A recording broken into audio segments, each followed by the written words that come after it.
Hey you guys, my name is Sean. I'm a houseplant enthusiast from Jakarta, Indonesia. I'm in a rooftop in the Manila, Philippines of an anonymous grower. In a world where most hobbies are proudly showing off their rarest plants on social media, which by the way I think is perfectly fine and it actually helps spark interest, it's refreshing to know that there are low-key collectors who prefer to remain anonymous.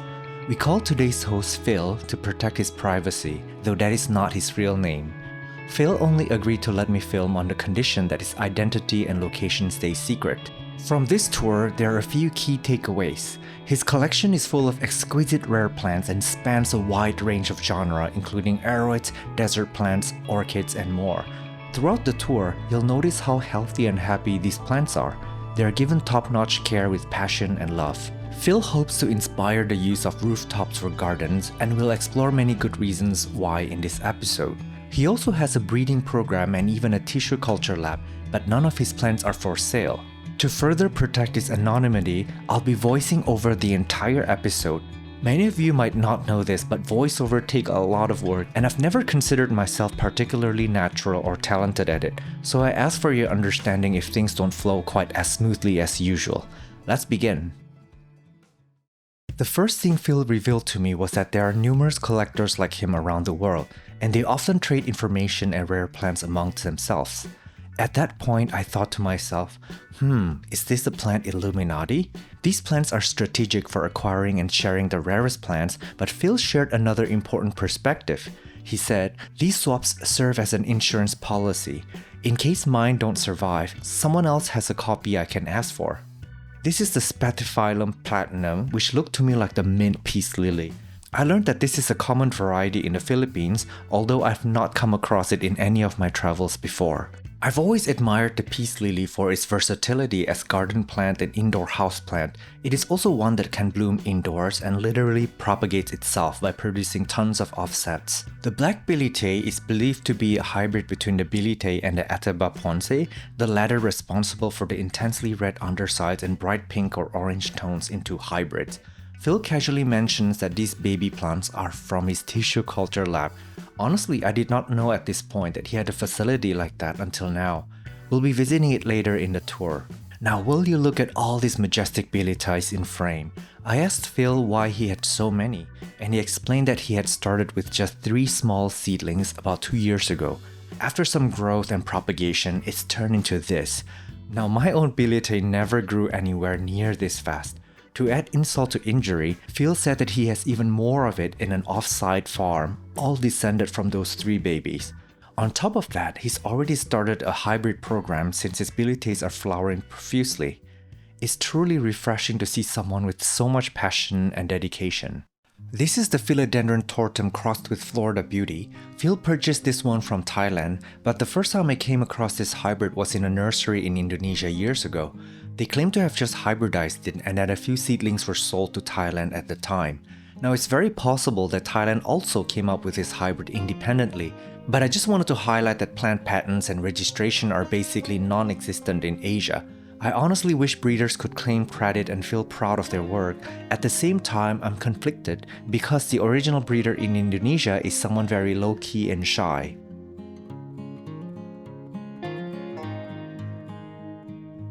This is one of my favorite philodendrons, not just because of its striking details, elusive origins, and vigor. I literally paid my house down payment from selling cuttings of these.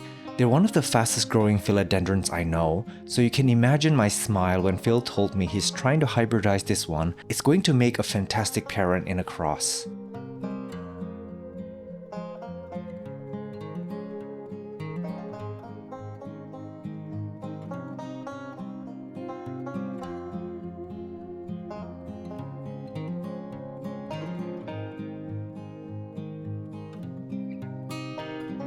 This one is a Monstera from Japan. At first, I guess it was a compacta because it fenestrates so heavily even while juvenile, and Japan is known for its obsession with compact forms, but in fact the leaves can mature up and get quite large. Here we have a dwarf banana, a more recent addition to Phil's collection. It has such beautiful form, almost like a fan. The leaves can variegate beautifully, and the pink accent around the rim adds extra charm. This is the Piper sylvaticum from the highlands of India and China. It is a very successful yet beautiful weed in many nurseries and gardens. While the regular form holds up well on its own, I thought it would be interesting to show you the tricolor variegated version. You're welcome!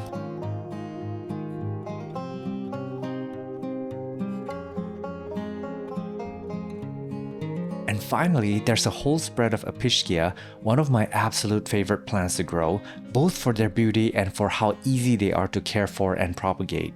Before we move on to Phil's next obsession, the Anthuriums, he shared a bit about his potting medium.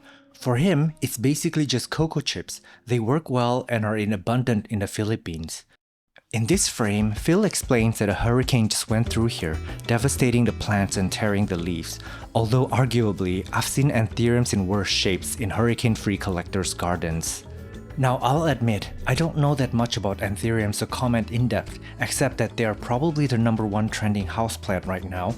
From seed to maturity, they take only a few months and are considered one of the easiest Aroids to breed with. And to top it off, there are countless forms and variations to enjoy. This creates a very low barrier of entry for breeders to create their own original work. And the reason why, jokingly, there seems to be a new hybrid every 3 minutes. Still, it takes dedication, planning, mastery, and of course a touch of marketing to produce those groundbreaking cultivars that occasionally shake the internet. Here, we have the Anthurium clarinervium purple from Eddie Pranoto. It's said to be selectively bred from species, with the new emergence coming out purple. These plants are absolutely thriving here in the Philippines. I was mildly surprised because we're standing in sweltering heat, whereas the Anthuriums are generally known to prefer cooler climates, especially the clarinerviums. While I mentioned earlier that they are some of the easiest to breed, the truth is they're among the hardest Aroids to actually grow compared to the Monstera, Philodendrons, and Epipremnums.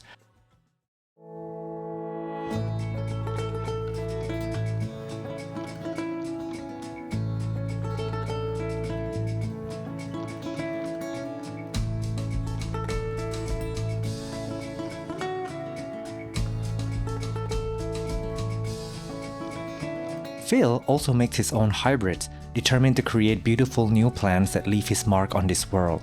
I couldn't help but marvel at how ornate this fruit is. Of course, as any breeder knows, the real work begins after the seedlings germinate. A good breeder keeps a sharp eye out for the very first sign of outstanding form and vigorous health. After all, each seedling will display wildly different traits, just like you and your siblings might look completely different from one another. When I asked why he doesn't have any variegated Anthuriums, Phil explained that he'd need to build specialized greenhouses just to meet their demands. Variegated Anthuriums are notoriously difficult to grow well, which is why you often see them kept in humidity tanks, specialty cabinets, or specially built chambers. That being said, this is a fairly new area, and over time, breeders believe they'll be selected for greater endurance. Meanwhile, I firmly believe the green forms are already exquisite as they are.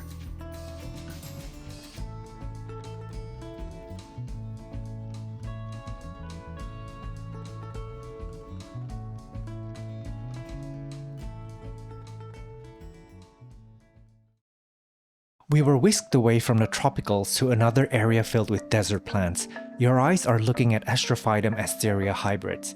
These came from the same batch, so technically you can call them siblings. Phil was quick to point out that they are thornless. I'm especially drawn to the herringbone patterns on some of them, which I later learned are called the V-types. The tufts of hair that look like pom-poms are whimsically called weebos.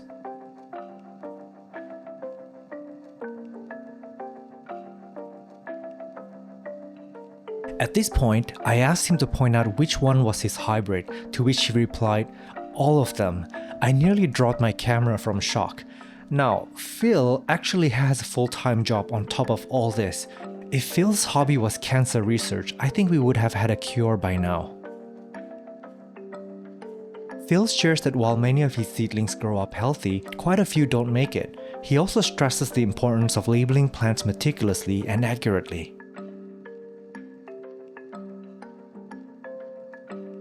Just in case you're curious, these are what 50-year-old asterias look like. Judging from my channel demographics, I suspect these plants are older than most of you watching. These are from the variety Miracle, which began as a single mutant seedling in Japan about 50 years ago. Through careful breeding, it was stabilized and today it's considered a designer Astrophytum. Its hallmark is a snow-like bright white flecking that forms mesmerizing patterns. And over here, you can see an actual seed pod which will bear seeds in a few months.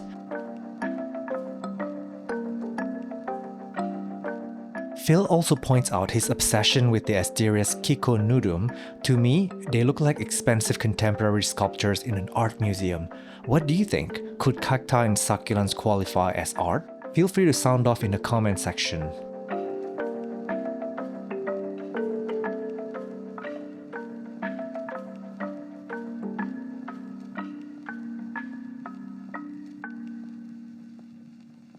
These are Astrophytum myristigma, which is a different species from the Asterias we saw earlier, but they belong in the same genus.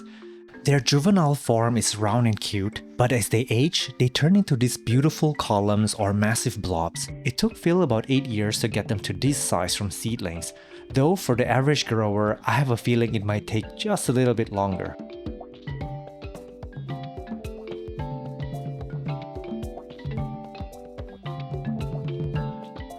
There's something primal, ancient, and raw about how these living beings look.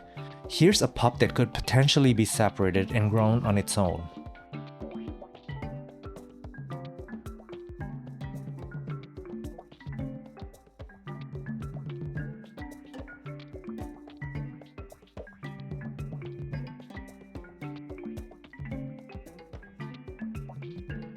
These are grafted Ariocarpus. I commented on how big they were since I'd only seen them sold as small plants in stores. Phil explained that they can actually reach up to 12 inches wide and that he has even bigger ones upstairs. You mean this, isn't it?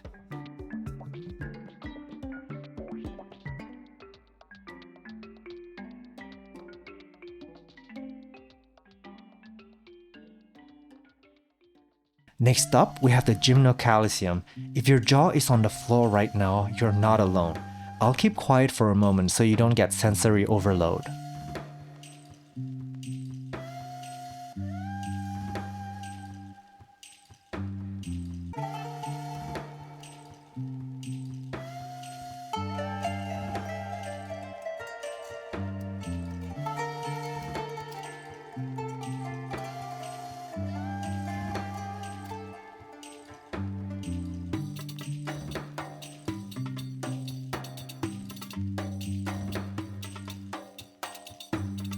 Phil pointed out that one of the rarest pieces in his collection is this pure species Gymnocalycium that is variegated. And over here, Phil pointed out that Gymnocalycium variegation is highly unpredictable and irregular. There's so much to take in here, but if you zoom in and really study each plant, you'll notice beautiful characteristics in each one.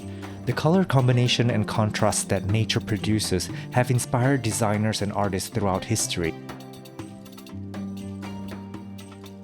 This is the cristata form, a highly prized mutation in Gymnocalyciums. I asked Phil if they were harder to care for, but he said they received the same care as the others.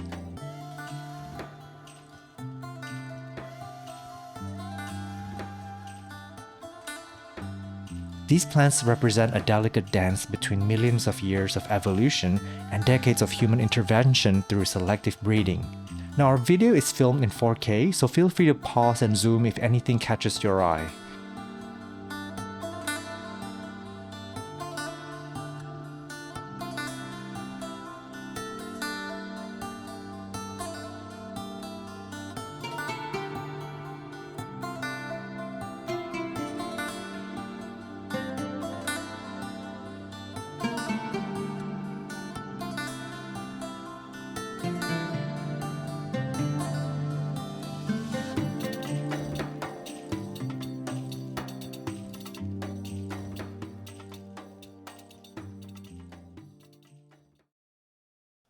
Phil hybridizes orchids for sport. He explained that he grows them, registers some, and occasionally gives them to friends, but his breeding work is not for sale or commercial purposes.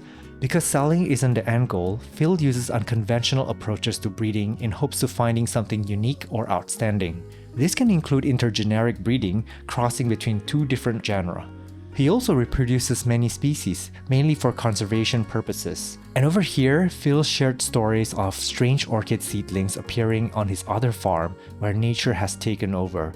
Since natural pollinators exist there, hybridizing occurs on its own at an alarming rate. These are baby Vanda sanderianas, also known locally as waling waling. They're actually the national orchid of the Philippines. These just came out of the lab. Phil says that Vandas are some of the hardiest orchids, while many others tend to melt when introduced to the environment. Welcome to the lab, where orchid cultures are developed. This is the first stage of growth. Phil proudly said that he had high success with producing this, especially considering how complicated his intergeneric hybrids can be. He finds a lot of joy in pollinating them.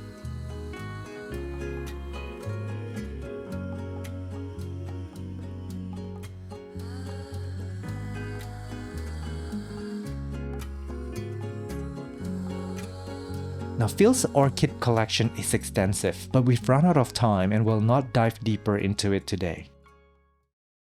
Finally, let's talk about the most important topic in this video, rooftop gardening. Phil hopes to inspire viewers and building owners to create rooftop gardens. Even if their owner isn't interested, the space could be offered to a plant enthusiast who would cherish the opportunity. Here's why rooftop gardens matter. They reduce the urban heat island effect by cooling and insulating buildings. Improved insulation lowers heating and cooling costs.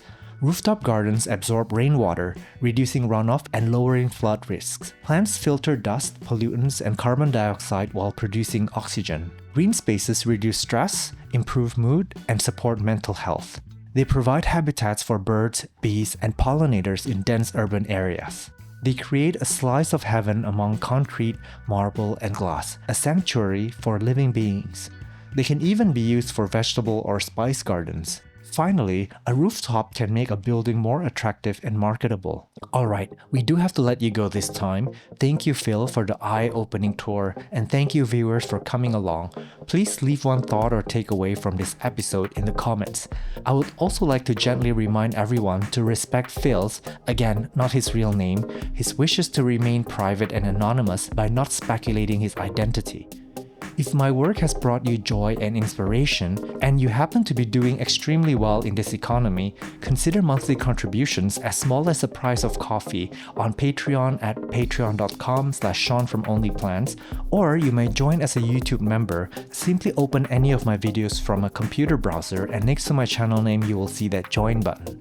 For the rest of you, just watching this until the very end is more than I could ever ask for. Take care now and see you in the next one. Bye!